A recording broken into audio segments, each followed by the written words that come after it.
Surely even Donald Trump would take a few days before politicizing a plane crash. That was a week before I entered office. They put a big push to put diversity into the FAA's program.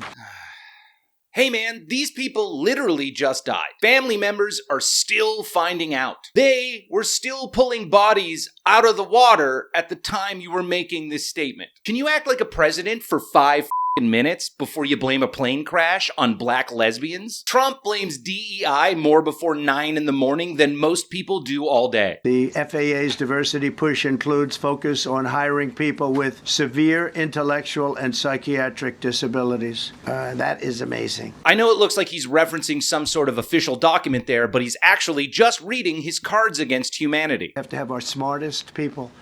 It doesn't matter what they look like. Unless they look like Mexicans or gay dudes or women that used to be dudes, as I like to call them, super gay dudes. So who can't do the job in your opinion? You can't have regular people doing that job. They won't be able to do it. I hate to break it to you, but this is a regular person job. I'm not trying to knock the people at the FAA by calling them such a slur as regular, but you're the one who brought up this really weird classification. Like, it's a job. Yeah, you do have to have skills. You definitely want people who are qualified, but at the end of the day, it's a job for people, regular people. Who do you think should run it? Matters intellect, talent, the word talent.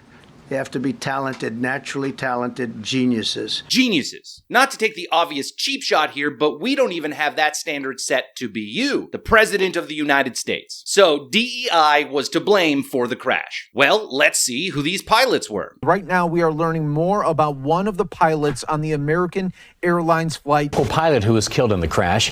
We know that he has ties to Volusia County. Holy these guys were so diverse that all of their genes, cultures, ethnic backgrounds, and genitals were like, F it. There is way too much diversity going on right here. Let's just become white guys with dicks. And I know you're thinking, well, that one guy looks a little not white. His last name is Campos, which is Portuguese. They're basically medium well-done white guys. But the pilot of the Black Hawk helicopter was a woman, but she was a captain in the military, a decorated officer with 500 hours of flight time, under the supervision of a commanding officer with over 1,000 hours of flight time. So, f*** off. And really, Trump was going after air traffic controllers anyway. So how did it look in the tower? I bet you that control room had to be just teeming with DEI hires. C News has learned a preliminary FAA report notes that staffing in the air traffic control tower was, quote, not normal at the time of the crash. Here we go. Not normal. I bet it was full of lesbian poets and transises. The Reagan Airport air traffic control tower usually assigns one controller to handle planes, another controller to handle helicopter traffic. We are told by sources with knowledge that last night they did not have two controllers able to do that, so they had one controller handling both planes and choppers. Oh, so it wasn't the type of people, it was the lack of people. That makes a lot more sense. So I don't know, maybe you're gonna have to lower your bar from hiring only geniuses. Naturally talented geniuses. And let any swinging dick in, even if that swinging dick uses she, her pronouns.